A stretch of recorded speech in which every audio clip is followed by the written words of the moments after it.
Buenas tardes, bienvenidos, welcome. Una bienvenida muy especial para los estudiantes de Barcelona, de Cataluña, de España, de Sudamérica, de otras zonas de Europa, que hoy empezáis vuestros másters en la Facultad de Comunicación Blanquerna. Yo me llamo Josep María Carbonell, soy el decano de la facultad. Me acompañan en la mesa, en primer lugar, la doctora Jacqueline Reich, de la Universidad Fordham de Nueva York, quien dará la lección inaugural. A mi izquierda, el doctor Pere Massip, que es el vicedecano responsable de la área de investigación y másters. Todos sois de másters, pues aquí tenéis una persona que es el responsable de los cursos que ofrecemos en másters y en investigación. A mi izquierda, la profesora y doctora Sue Aran Rampost es la doctora que tiene la responsabilidad en específico de los másters universitarios, de los 6 másters universitarios que hoy empezamos. Y a mi derecha el profesor Jordi Botell, que es el responsable más específicamente de los másters propios, de los másters y diplomas propios de la facultad. Hoy empezamos pues las sesiones de másters y diplomaturas, ¿diplomaturas se dice ahora?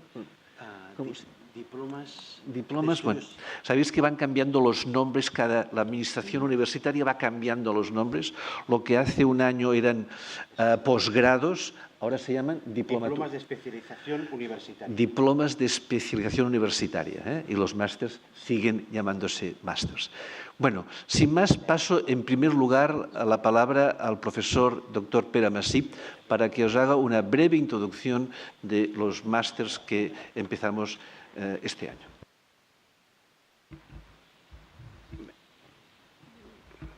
Buenas tardes, bienvenidos a la Facultad de Comunicación Blanquerna.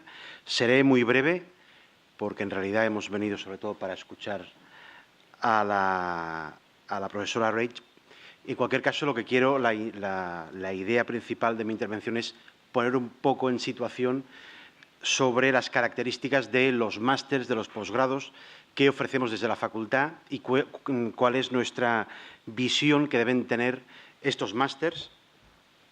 Dar antes, sin embargo, la bienvenida a benvinguts o ben trobats als exalumnes de la facultad y bienvenidos todos los nuevos alumnos que habéis estudiado en otras universidades de Cataluña o del resto del mundo, en España o donde sea.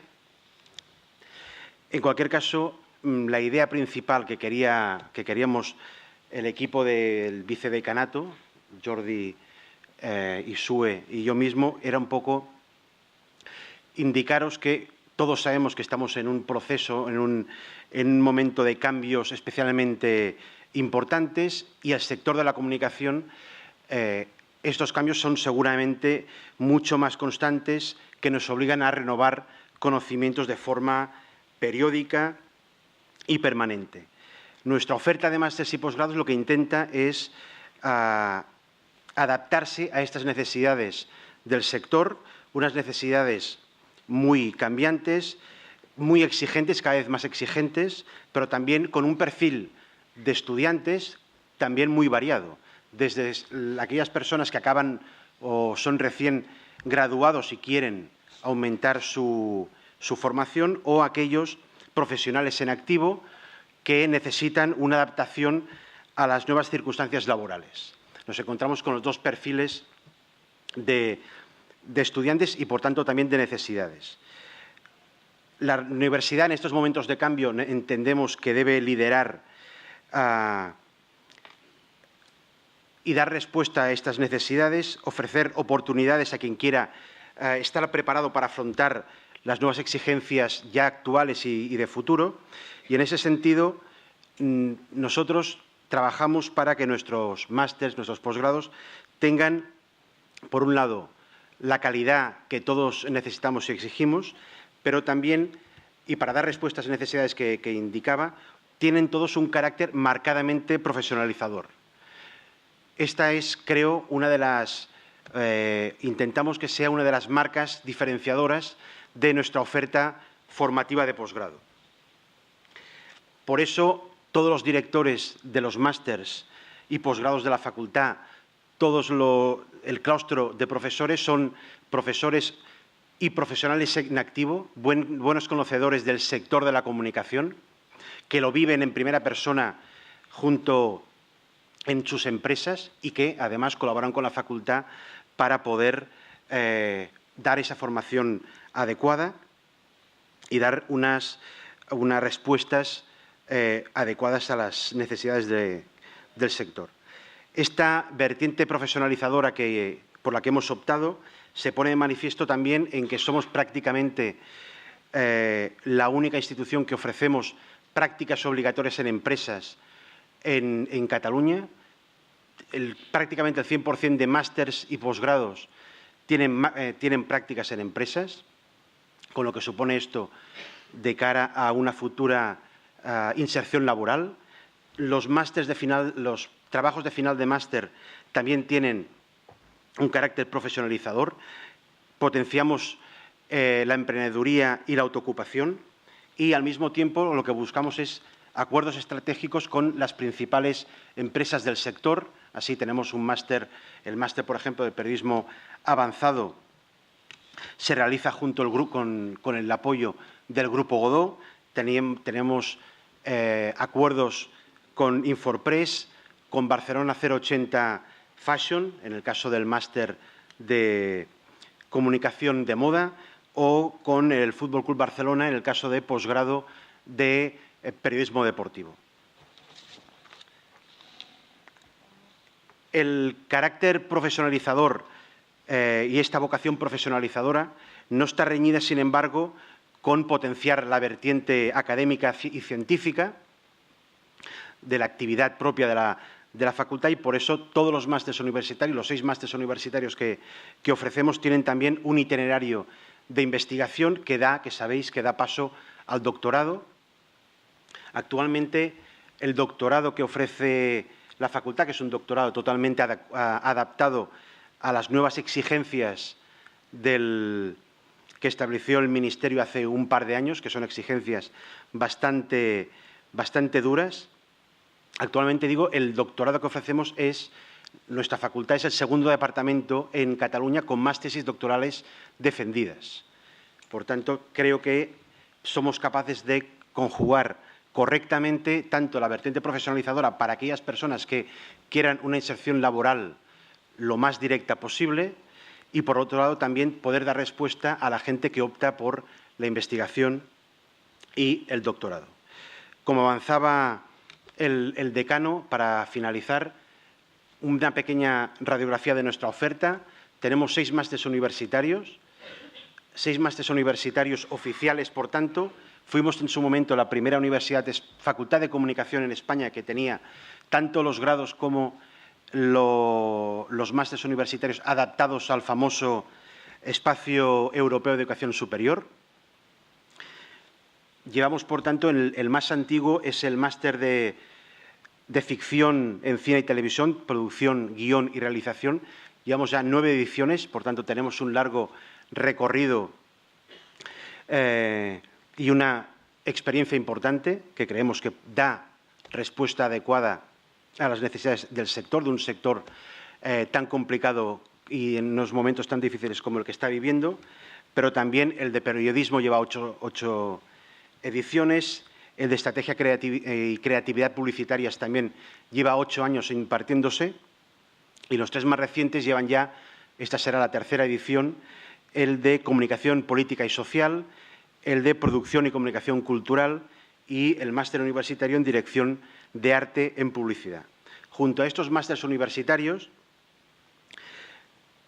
ofrecemos los títulos propios de la universidad, que no están ceñidos o no deben ceñirse a las exigencias que establece la normativa vigente marcada por el Ministerio de Educación, y en este caso hemos optado por posgrados y másters, una vez más, muy profesionalizadores y en ámbitos de expansión y de crecimiento.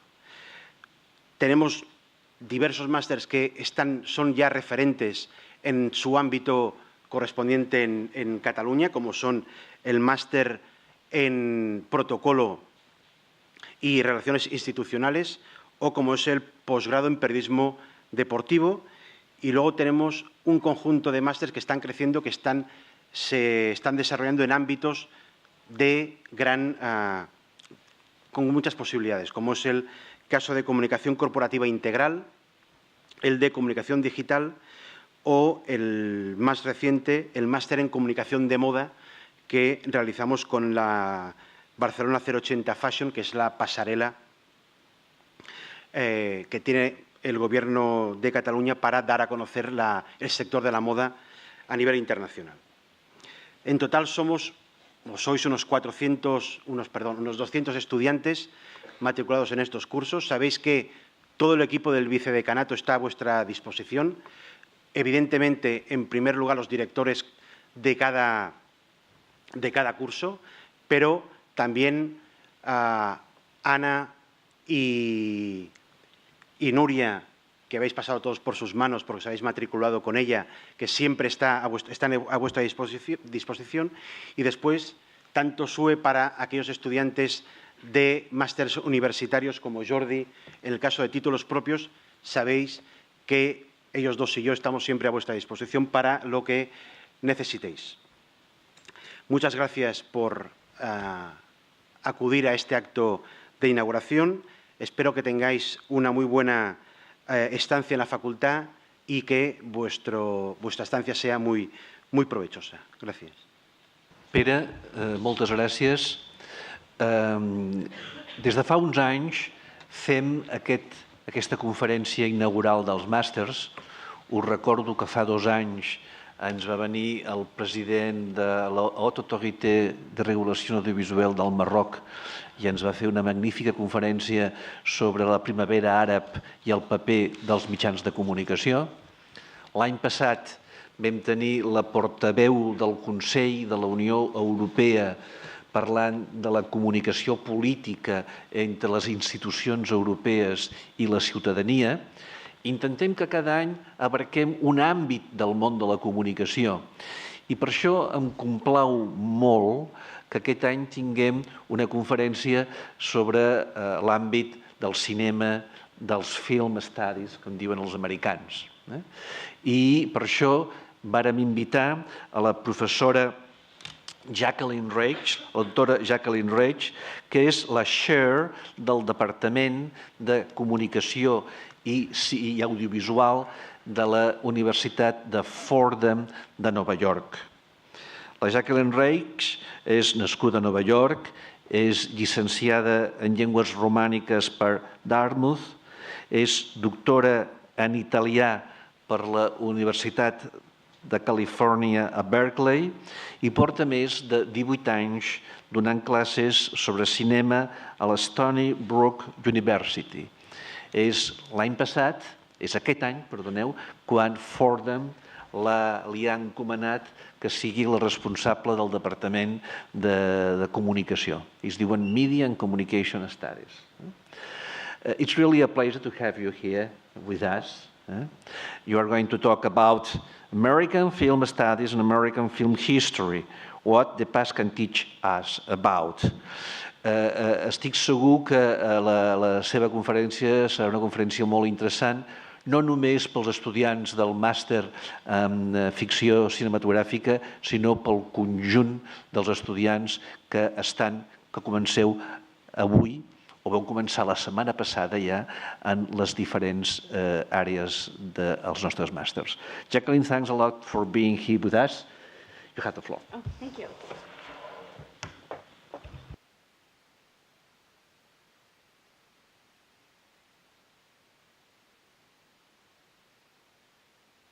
There we go. Okay.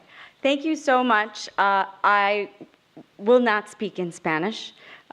Mi español no es tan bueno para dar una conferencia, pero quizás después puedo contestar a algunas preguntas en español.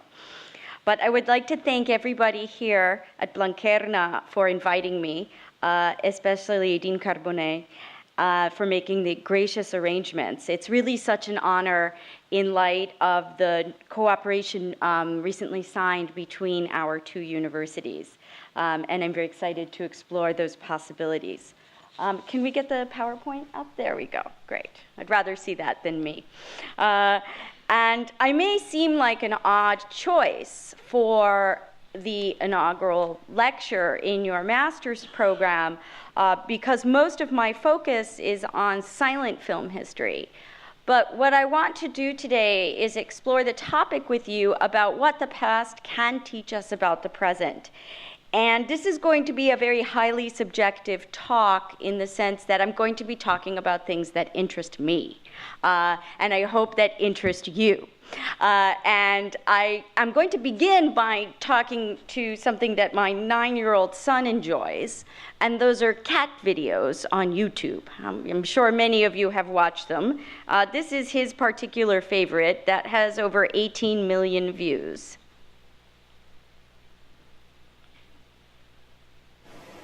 Patty cake, baker's man. Bake me a cake as fast as you can. Dude, that's not roll it. No, that's not roll it. You dropped it, man. That's not roll it. You quit. That's not roll it. No, yes, it is. No, it's Are not. you, No, you don't. No, I'm not going to do it if you don't know. I know how to roll it. Are Stop. Hold on. You don't even. Who's that? Creeper? Hello, creeper. What's good? What's good? All right, but Okay, you don't know how to roll patty it. cake. Let's go. Come on. Are you, I know. are I you know how gonna to roll I it? invented it. Are you going to roll it? I started it. All right. Yes. It doesn't start like that. It doesn't. We're starting over. You get the idea. Now, I teach film history. I taught it at Stony Brook, and I'm teaching it this semester at Fordham. And when I was teaching film history last semester, and I was going back to the first films that Thomas Edison made in the Black Maria, I found this one.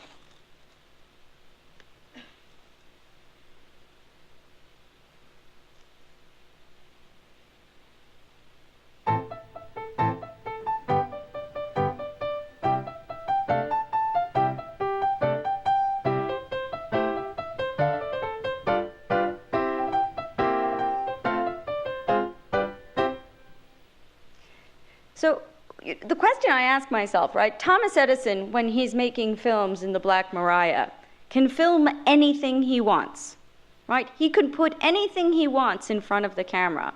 Why does he put two cats boxing, right? And why is it that we are so obsessed, especially in the United States, with these cat videos? So that was a question I thought about. Then I went back to viewing practices. And if we go back again to Edison and the ways that people first started watching movies, they started watching through the kinetoscope, which were individual machines that the films were then played in. And so here's another example of the kinetoscope parlor that people would go in and pay their nickel to see the movies. And then I was struck by an article a couple years ago from the New York Times, which talks about how family living rooms are becoming these kind of multi-screen adventures. We've all been there, right? You've all been sitting around with your friends and everybody's on their devices and they're each watching something different. And the quote I like this quote. It says, "The transformation of the American living room into a multi-screen communication and entertainment hub promised to, quote, change the domestic sphere," said Lux Kopnick, a media professor at Washington University at St. Louis who studies digital culture. Individual family members might find themselves connected to parallel worlds almost at the same time. And then I'm thinking of the phenomenon of these kind of LAN parties as well. Well, people get in a very, very large room and they socialize and stare at screens. So there's all kinds of ways in which we see the present kind of replicating the past. Another personal obsession I have is the Hunger Games. Okay, I like the books, I like the movies. I'm very astutely awaiting the release of Catching Fire on November 22nd. And I also got to my interest in the Hunger Games because I saw many parallels, and I'm going to talk about this later in the talk, between some of the earliest film serials made in the 19-teens with female heroines. And you could see a lot of parallels, especially in the way in which fans right? Fan studies, fandom. Fans interact with the film. And many of it are the same ways that they interacted back with the serials. Another tendency, this is the main society to which most film professors belong. Now, it changed its name in 2003. It used to be the Society for Cinema Studies, and now it's the Society for Cinema and Media Studies. And it's indicative of a trend that's happening in academia, where we used to have communications departments, and then we would have film departments, right, where you would do film studies, right? And now what we're seeing is a gradual merger brought about by digital culture. So what do all these four sort of personal takes have in common? To me, what they say is that modes of production, exhibition, consumption, and scholarship are changing. But at the same time, they're looking back to previous forms. They're a phrase I'm going to repeat several times to paraphrase Lisa Gittleman is they're always already new, in the sense that what's new is really not new. And today I'd like to explore that topic and explore how, if we're going to study film, we need to think across the disciplines. If you're going to study journalism, you need to think across the disciplines and look at what we would call the intermediality, which is actually a term from silent film studies, right? The intermediality of the digital world and communication and media studies today. And I'm going to start with a sort of new trend we have been talking, or that I've been interested in, and that is a growing trend in academia in a field called media archaeology. And media archaeology is about thinking about the old in the new, not in a chronological way, but as parallel lines, right? And going back to a kind of Foucauldian notion of archaeology and genealogy. And here's Lisa Gittleman's work that I was referring to before. Giussi Perica in What is Media Archaeology, it's a very good book, by the way, very approachable if you're interested in reading it. She talks about ways that media archaeology combines theory and practice, and as it excavates the past in order to understand the present and the future, often with an emphasis on the forgotten, the quirky, the non-obvious apparatuses, practices, and conventions. So basically, rather than thinking of media history, right, we think of the painting to photography, to film, to television, right? To think of it instead as something, as a kind of cyclical history, as non-linear, as this kind of archaeology of knowledge, and that's where Foucault comes in, where you dig into the past to investigate how a certain discourse came into being, but that the past is really always about the present, and the present is really, and this is what's really important, the present is really always about the past. So we, in this sense, have a kind of, way of fusing the old and the new. And I was trying to think of ideas or sort of ways to explain this to you and give you concrete examples. I think really one concrete example is the fascination with zombies, right? This is a still from World War Z. But in the United States, we have The Walking Dead. I could go on and on about all the zombies, right, we have. And, really what do zombies represent? They represent the living dead. And I think in some ways, old media, record stores, Walkman, a kind of understanding of old media, they're still around, but they're passé, but they're still living, and I think that they still have something to say to us.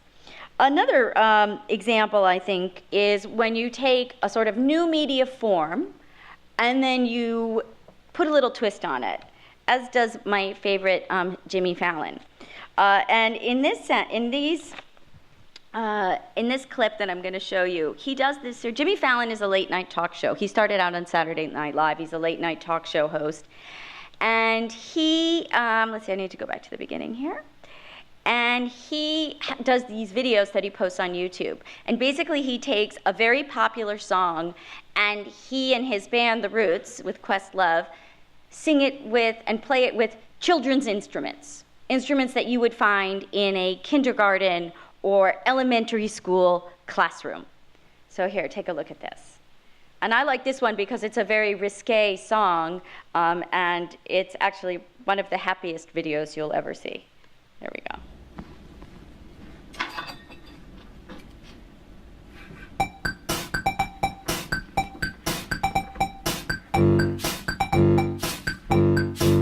Everybody get up.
Really fun, right?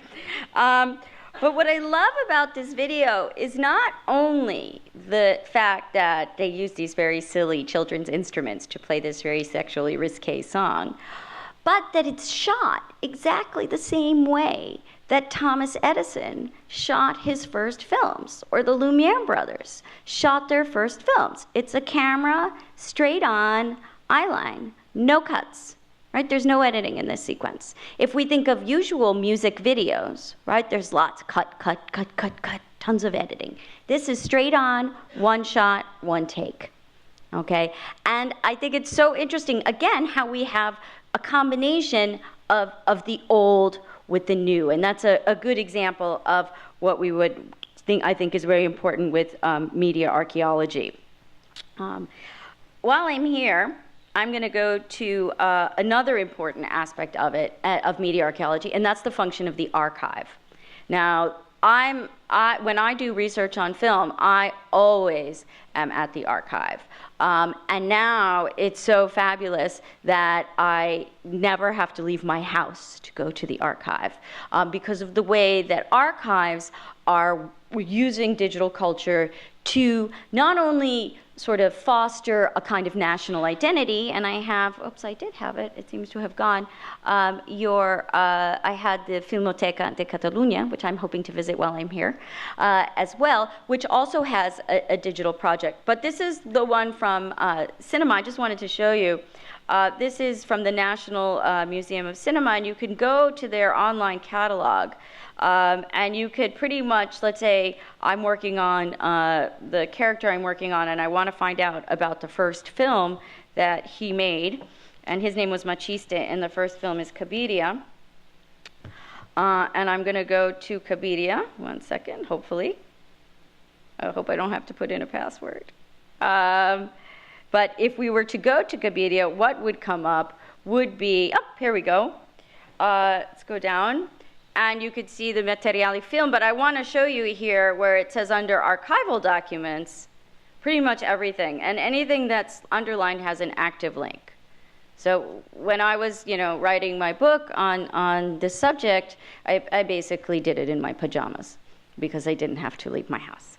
So the whole idea of the archive is very important for media archaeology because it's a way that we can dig into history, but again, using the navigational tools of the web, going back and forth, right? Hitting the backwards button, hitting the forwards button, right? All of these things are non-chronological and non-linear. Another way in which, there we go, one second. And here are the links to the archives. Another way in which we can look at how the past can teach us about the present are notions of modernity and the cinema of attractions. The cinema of attractions, first let me talk a little bit about the modernity thesis. The modernity thesis is a way in which early film scholars view film as an expression of modernity, but not just as an expression of modernity, but rather as that there are three ways in which cinema articulates its relation to modernity, and this is Ben Singer here. And these are all based on the theories of Walter Benjamin and the Frankfurt School and Siegfried Kracauer. That cinema articulates its relationship to modernity as a relationship of similarity, that cinema embodies the very principles of modernity, that cinema is a new technology in and of itself as part of modernity, bred in new forms of entertainment and architectural spaces. Very important here is the concept of time and space. And lastly, that cinema altered modes of perception and in a sense gave birth to the movies, that modernity altered the modes of perception, that the modern age with its cacophony, and this is the period about 1880 to 1920, and we're talking Anglo-American and Northern European mostly, where the growth of cities, migration, transportation, industrialization, all of these things change the way people perceive reality and the way that they and their senses, right, interacted with their environment around them. And I think we can make the same case today, so just hold that thought. Another important theory is the notion of the cinema of attractions. The cinema of attractions was a theory put forward by Tom Gunning and André Gaudreau, Tom Gunning in the US, André Gaudreau in France, and it's actually here, if you notice, the title is The Cinema of Attraction. He actually wrote two versions of this article and then changed the title to Attractions to make it plural, where what he talks about is early cinema. The first films were designed to attract the viewer and didn't really tell a story. That attraction dominates over narrative. You don't really get narrative till about 1907 when D.W. Griffith, or 1909 when D.W. Griffith starts making films. And this notion of attraction is, quote, refers backwards to a popular tradition and forward to an avant-garde subversion. And avant-garde, by avant-garde here, I don't mean movements like modernism or Dadaism or surrealism. We're talking the literal meaning of avant-garde, which means being at the forefront, right? Being new, being cutting edge, being non-traditional, right? Which is in some ways what digital culture, sort of how it fashions itself. And that the cinema of attractions does not disappear with the dominance of narrative, but rather goes underground, both in certain avant-garde practices and as a component of narrative films, more evident in some genres than the others. So I think musicals are one, and also as it comes in certain forms. And he says, clearly in some sense, recent spectacle cinema has reaffirmed its root in stimulus and carnival rides. I want you to keep those in mind in what might be called the Spielberg-Lukas cinema of effects.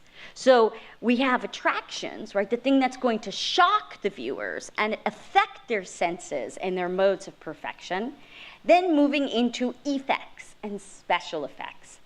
And there's two examples I'm going to show you. This is another book, actually, that talks about the sort of modern applications of the cinema of attractions. But I'm going to skip this, and I'm going to go right into bullet time. This is actually based on an essay in one of those, in the anthology, The Cinema of Attractions Reloaded. If we go back to the original, or one of the first instances of bullet time in cinema, we have to go back to this, from The Great Train Robbery.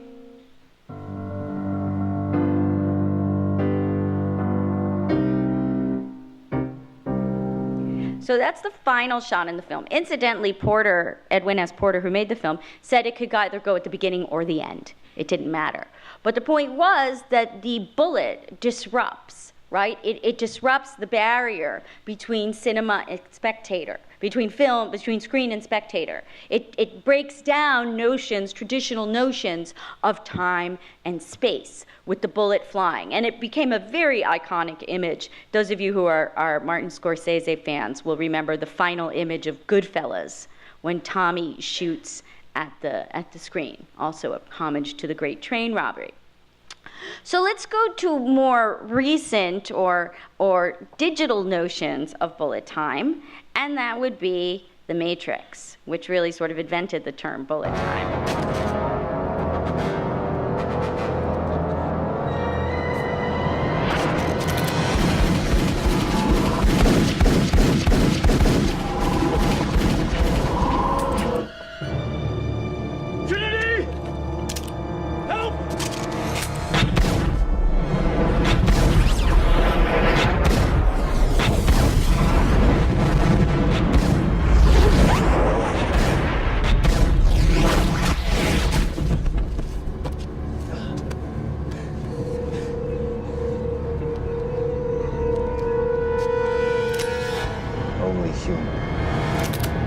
Dodge this.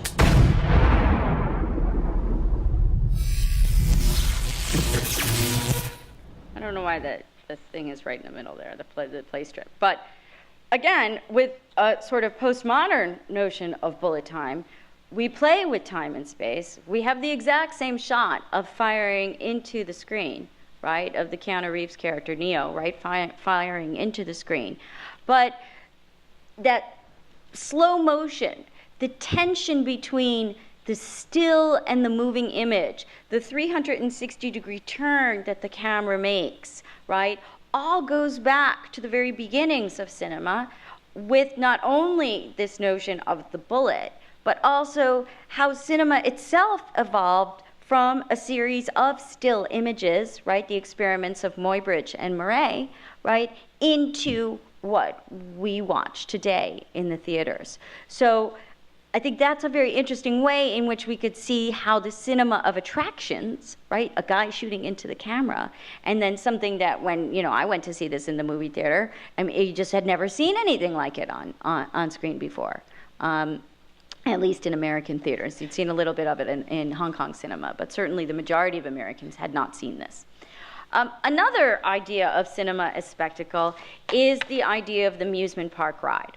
Now, one of the early places in which people would watch movies were amusement parks in the United States, and Coney Island being one of them.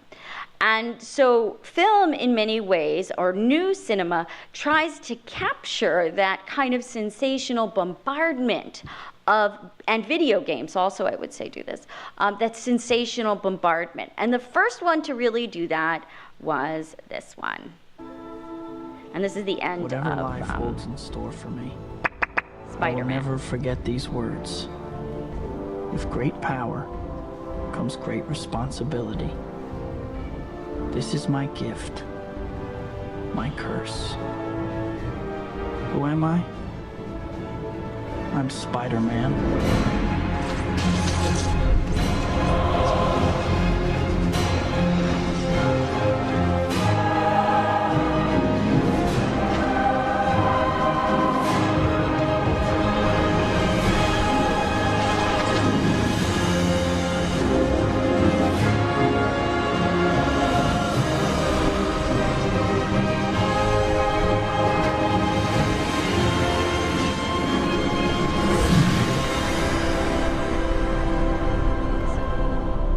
In case you have any doubt that the idea of behind Spider-Man, or those moments when he's flying through with the special effects, was to recreate the roller coaster ride. Here's a YouTube video I found of someone on the Cyclone in Coney Island. The Cyclone is one of the world's oldest roller coasters. It was built in 1927, and it's still one of the scariest roller coasters in the world, mostly because when you go up it, and I've been on it, when you go up, it feels like it's going to fall apart.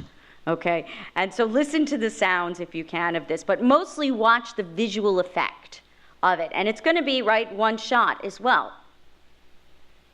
There we go.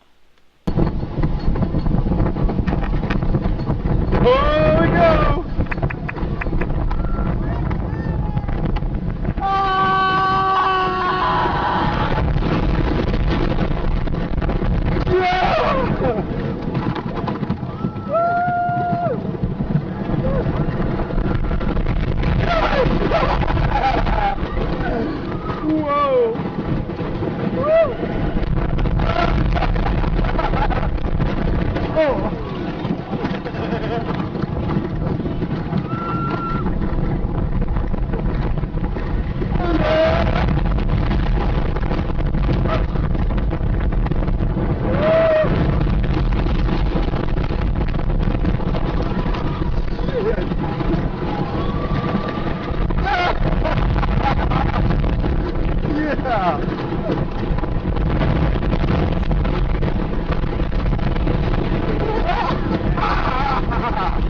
I've had enough. Makes me nauseous. So the effect, right, and this is from 1927, not that they had not been around before, but that the idea of cinema is kind of replicating the sensation of early attractions, even a cinema as so sort of avant-garde, right, for want of a better term, with special effects than Spider-Man. So now I want to turn to a completely different area, and that is the way in what, let's say, if we want to study something in depth, right? We're not going to look just at film form this time. I want to look at those sort of intermedial strategies, the way in which film plays across multiple forms. And I would like to go back in time again to the film serials of the 1920s. First of all, I have to sort of define them for you. These were series, 19 teens, I'm sorry. These were, a film series is a series of films based on a recurring character, right? You could call the James Bond series, right? You could call that a film series. Well, these started very early. The most popular ones were in the 19-teens, and they featured women. And the first one was by Thomas Edison, and it was called What Happened to Mary. And it was 12 episodes distributed every 15 days, but if you notice here, it was coordinated with a release of a story in Ladies' World. So we have a kind of collusion with print culture and film culture. Okay, that's not to say we didn't have literary adaptations from the very beginning of film, on the contrary. But what we see is a coordinated effort to publicize across different platforms early in 1912. And these films would be released in series, and it would be announced as a series. So the next film would be automatically publicizing, the film you would watch would automatically be publicizing the next one. So they had these great kind of marketing mechanisms already built in, because they were short, two-reel films, so about 20 minutes to half an hour, about these characters. Now, sometimes they would have a kind of cliffhanger where they would go where you wouldn't find out what happens from one to the other, okay? And you would be sort of left hanging. That's why they're called cliffhangers. And those were what we would call serials, because serials were necessarily connected, and you had to see all of them in the proper order. And actually, right, let's talk about exhibitions. Sometimes what they would do is, let's say there were 12 episodes of one of these, and sometimes what they would do is they would screen all 11 episodes at once for people to catch up before they would get to the 12th episode. In the United States, now we call that binge watching, right? Which is what possessed our country a couple of weeks ago with the end of Breaking Bad. Okay, everybody was binge watching Breaking Bad. Netflix was crashing because of Breaking Bad. And in fact, AMC, the network that it aired on, had a Breaking Bad marathon so that you could watch all 7 seasons and then the last episodes of the 8th season leading up to the ending. And it had some of the highest ratings ever. So binge viewing is actually not a new concept. We like to think it is, but it's not, because we had it with these serials very early on. Now, if you notice, these serials feature women.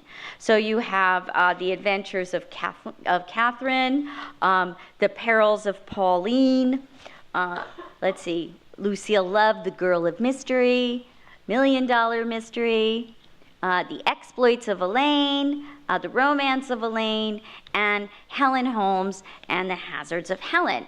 And the women who starred in these were enormous stars. The serials they were among the first big stars of the teens. We think of Charlie Chaplin, we think of Mary Pickford, we think of Douglas Fairbanks, or Theda Bara. But we also have to think about Pearl White, Helen Holmes, and Ruth Rowland, who were big names. And I'll show you just how big they were in a few minutes. But these films would place the characters in very tricky situations that they had to get out of. And they featured a lot of stunts that the women would do themselves. So I want to show you a clip from episode 13 of The Hazards of Helen. And this one is interesting. What I'd like you to look at are the fact she does her own stunts, but also the role of the train, right? Trains were symbols of modernity, right? We can think of the first Lumiere films, the arrival of the train at La Ciotat. Trains symbolized mobility. Trains symbolized transportation, the ability for films to circulate, right, or in a particular country. So let's take a look at this. These are really fun. This is from 1914.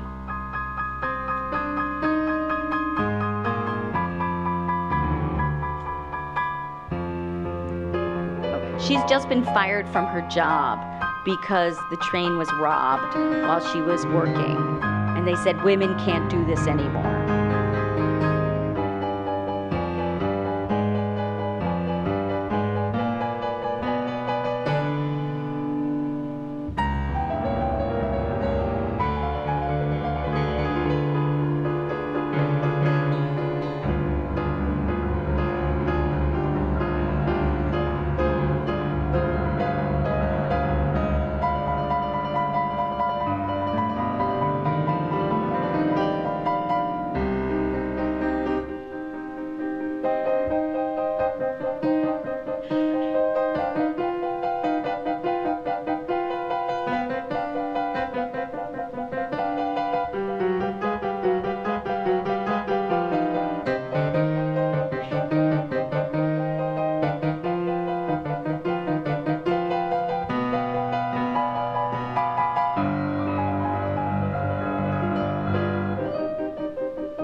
what's interesting about, I mean, there's a lot of things that are really interesting about this film, but what's really interesting is, right, she just doesn't give up. She just keeps going, right? But she never can do it on her own. She always has to have some help, right? She can't be too independent and too liberated. That would just be too much. So let me get back to my PowerPoint here. Where are we? Okay. What's the serials, so they would feature this heroine who would be adventurous, sort of very unusual for women at the time. But and then they also joined the war, right? They joined the war effort. So in World War I, we have Pearl of the Army and then the Patria series as well. Then what happens is after World War I, they peter out, and mostly men come in. And these films, the original female ones, had enormous popularity with the female audience. They loved the novels, the serialized stories. They loved the actresses they wrote in letters to photoplay, moving picture world. They had fan clubs, and the filmmakers played off of this kind of desire. So for instance, in one instance, they had a contest. Let me see if I can find that. In one instance, they had a contest to see, for one of the episodes, to see who could write the end, who could write the next episode. So they involved the fans in the making of the film, sort of. They didn't. And they would choose like fan of the month and everything. So we see the beginning of fan culture. What's also really fascinating to me is that the promotional strategies that they used are still used today. And so now I'm going to go back to my Hunger Games obsession. And I've been watching how they have been promoting Catching Fire, the new one. So one of the ways that they promoted Catching Fire, you guys like the Hunger Games here? We got some Hunger Games fans? Okay, good. One of the ways they promoted Catching Fire was that they released these stills, one a day, and this was on Facebook, and they were called Scenes from the Capitol, Stills from the Capitol, or Scenes from the Capitol. And they would release them with the actress in costume. And if you notice, here is a publicity material for Mary, for what happened to Mary, and a portrait of Mary Fuller that you could buy, right? They were postcards with fans that you could buy. In addition, very popular at the time, were playing cards. And you would have playing cards with the fan's name on. Now, I couldn't find Hunger Games playing cards, but I found Game of Thrones playing cards. So I thought that was kind of interesting. Then, of course, you had them as spokespeople, right? And so here you have Ruth Rowland talking about how great this chewing gum is. And you have them associated with female products, right? Feminine products like a teeth whitener here and how to keep your hair looking beautiful. And these were all in women's magazines. So women's magazines also help promote the stars as well. Well, I don't know if you know, but Jennifer Lawrence, who is getting paid quite a bit more for this film than she did for the Hunger Games, is the CoverGirl spokesperson. Right, so she's named the CoverGirl spokesperson. You could see here the three big sponsors of CoverGirl of the film. Right, Lionsgate is the studio that released it, and CoverGirl, and there's the promo for Catching Fire. But this is what really got me. 5, 4, Oops. 3, 2, 1.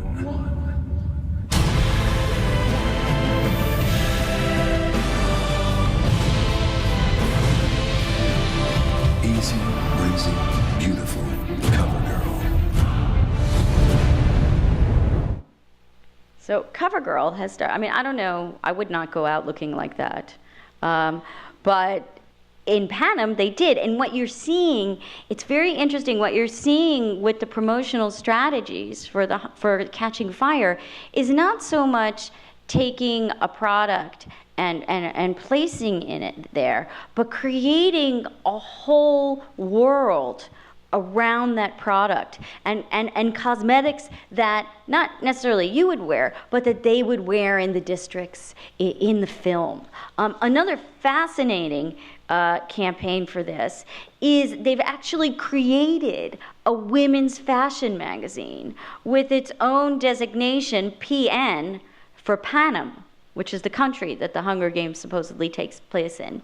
And it's called Capital Couture. So I'm going to go to that website now. If I can bring it up. Here it is. It's a terrific website. So it's basically, and there's 3 issues. So let's go to issue 1. And so they basically created a fashion magazine that if you were in Panem, you would read. So let's see if I can get on here. I don't know if it's going to let me. No. No. My internet might, let's try issue 3. Here we go.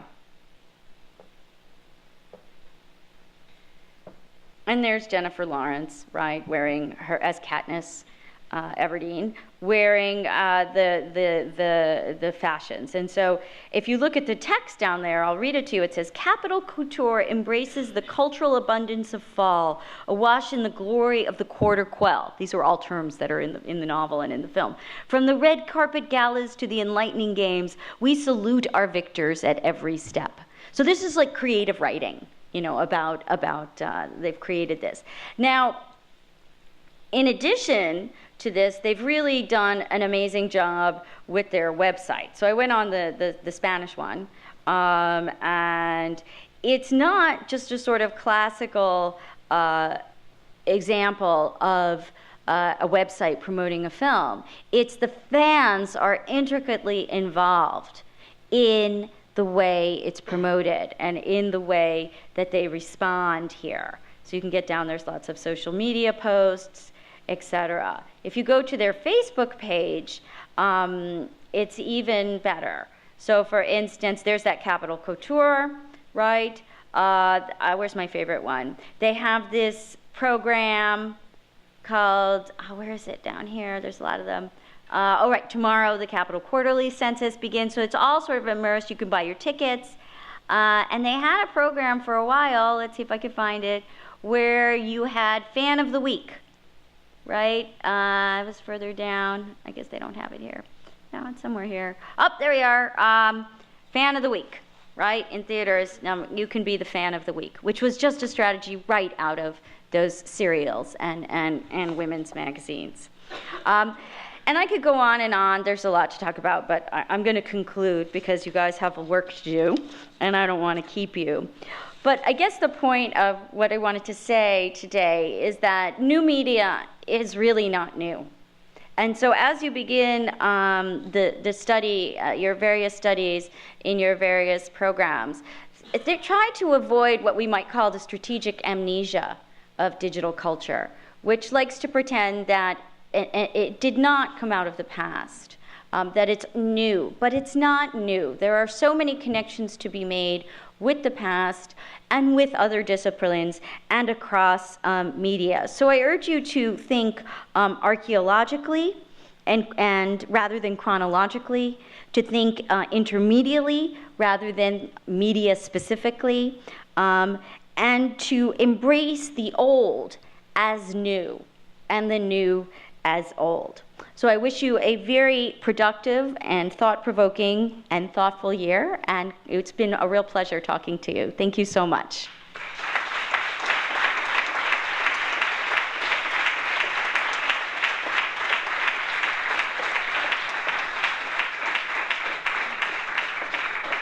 Thanks, Jacqueline. I think we learned a lot. The new is really new.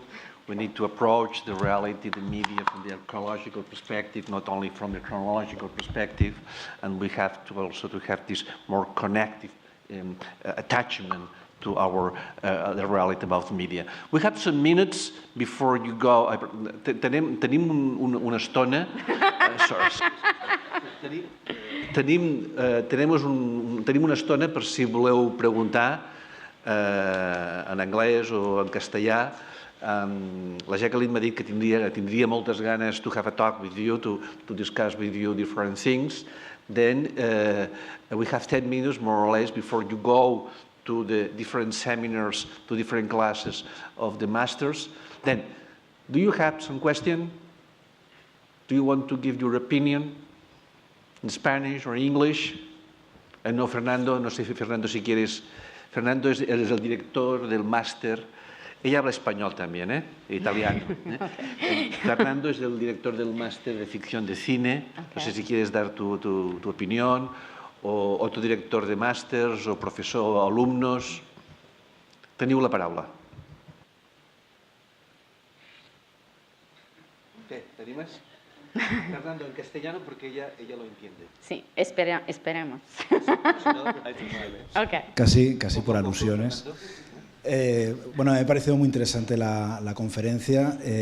Me ha chafado la primera clase del máster, la que daré el próximo jueves, pero es un placer coincidir precisamente con muchas de las referentes y sobre todo con ese enfoque de intentar entresacar de ese pasado que a veces creemos que es como museístico, que está oxidado y que está ahí guardando polvo, sacar experiencias y sobre todo sacar nuevos enfoques, porque muchas veces lo que nos olvidamos es que las nuevas vertientes o las nuevas variaciones que tienen los media y que tiene el mundo del cine y de la televisión en concreto no son más que reformulaciones de cosas que ya han funcionado o que han quedado en la versión ensayo y han quedado arrinconadas en la historia, y esto es interesante. Lo que sí que me gustaría saber es quizá la opinión que tiene usted sobre el tema del transmedia, que es quizá la última frontera que se está planteando y donde es quizá un poco más difícil encontrar esas referencias. Quizá habría la posibilidad de encontrar una cierta idea de lo que es el transmedia, por ejemplo, buscando esos paralelismos y esas rimas visuales e históricas, encontrar, por ejemplo, muchos de los fundamentos del transmedia a nivel contemporáneo en, por ejemplo, la política de explotación de Disney. Gracias. Okay. From what I understand of the question, it's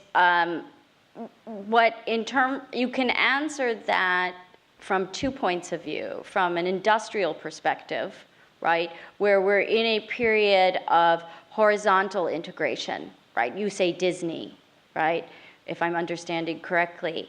That Disney, like many media companies, American media companies, and British and Australian media companies, and Italian media companies in the 90s and the beginning of the 21st century, decided that they wanted to control, right, different media platforms, right, so that they could take one product and market it across various platforms. So that's actually what we refer to in English as horizontal integration. If we go back again to cinema, right, to early cinema, and a lot of the ideas from media archaeology come from cinema, the world of cinema studies. If we go back, what we find is that it's the adaptation of the notion of vertical integration, right, where one company controls modes of production, distribution, and exhibition. So this idea of transmedia spreads it across, whereas vertical integration consolidated it within one company, just very specifically within one medium. And I think that's very important for today because the way we consume film is so different, right? Most of us don't see films in a movie theater anymore, right? We watch them on our iPads over here, or on our computers, or God forbid, on your iPhones, okay? Don't watch a movie on your iPhone, please. David Lynch has something very interesting to say about that. If you Google David Lynch iPhone, I won't show you. Anyway, so I think that the way we consume movies now across different platforms is going to affect and already has affected the content. So that's why we have more attractions to get us into the theater. 3D, IMAX, more special effects, sound.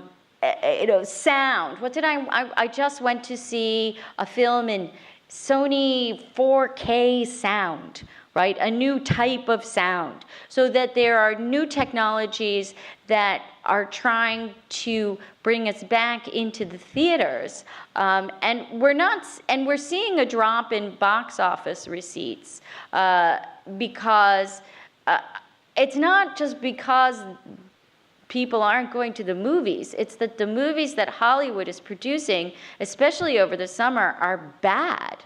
These franchise films this summer were huge disasters because they invest so much money in them, and they only want to invest in safe concepts and ideas that will get people into the, and gimmicks, attractions, again, cinema of attractions, that will get people into the theaters instead of at home. I mean, how many times have you said, oh, I'll just wait till it comes out on DVD, or I'll just watch it illegally, or I'm sure it has happened here. It happens everywhere. Or I'll, and actually some films are now being released simultaneously in theaters and on iTunes or on pay-per-view. So you can, instead of paying $12 or $13 to go to the movies, you pay $6, $7 to have it on your screen. So I hope that answers your question. Thank you. Some more questions? I don't know, Professor Villalong, the director of our, the last question, and before we go to the different rooms for the masters. Sí, también para las sesiones, felicitarla por la conferencia que me ha parecido muy sugerente, muy estimulante. Quería preguntarle un poco por el futuro del cine.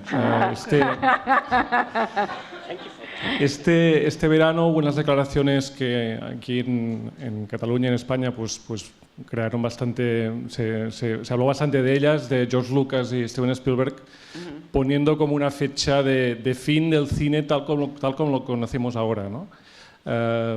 ¿Qué piensa de estas declaraciones? ¿Cómo ve el futuro del cine?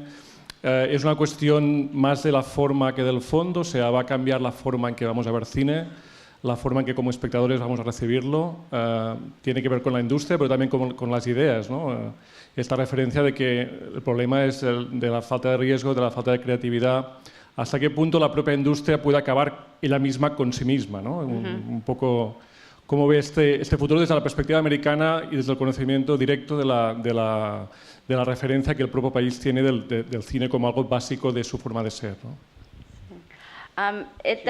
It's a big question about the future of cinema.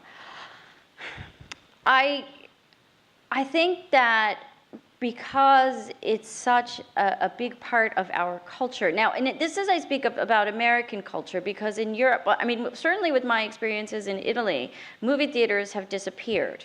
I don't know if it's the same here. It's happening. Yeah, it's happening here. Also, state subsidies are disappearing for films. The United States, we never really had it. Most film, by the way, you should know, is financed by Wall Street. Most American movies is financed by Wall Street money, not by studio money at this point. And I would like to think that, let's put it this way, if you had asked me that 2 weeks ago, I would have said, oh, I agree, I don't really see there's much future. I haven't gone to the movies recently. There's been nothing I've wanted to see, nothing exciting. And then I went to see the new Tom Hanks movie, Captain Phillips. Is it out here yet? Is it coming? Oh, it's based on a true story. And there was a scene, I'm not going to spoil it for you, but there was a scene at the end. It's here? It's here now? That's a movie that I would suggest you actually have to see on the big screen, because it's directed by Paul Greengrass, and he's the one who moves the camera around a lot. So if you see the Bourne movies, right, he's always moving his camera. And I like that on the big screen, but the final scene is really stunning. And I don't know, and it seemed to me to be an interaction between a really bravura performance by a professional actor and a star, and a non-professional actor. And to me, that's such an interesting way to go. It does go back, right? It goes back to neorealism. It goes back to cinema verite. It goes back to other kinds of practices, but with this very sort of modern editing, handheld, choppy editing technique that still had the power, I think, to affect you. And I don't cry at movies. I've seen way too many of them. And this one I found extremely powerful. So I think films that effectively play on our emotions, that somehow can make us think, which is not the standard Hollywood product, and do it in a way that still tells a good story, that there is still a future, because we love stories. We love a good story. And I think that films that can tell stories well, and not necessarily along a kind of 3-act structure with a happy ending, right? And they can find unique ways to express it. I don't think it's over. I think people will still go. I also think that, particularly in the United States, the culture of going to the movies is still very strong. And you see it with kids as well, and not just, you know, kids Disney movies or Pixar or Disney owns Pixar now, and those cartoons or things. I also think that 3D has the potential to be really amazing, as we saw with Hugo, right? And the way in which Scorsese used a new technology, right, 3D, to talk about silent film history, right, and Méliès. So I think that there are ways, again, maybe this fusion of the old and the new is the future of cinema. Thank you very much, Jacqueline.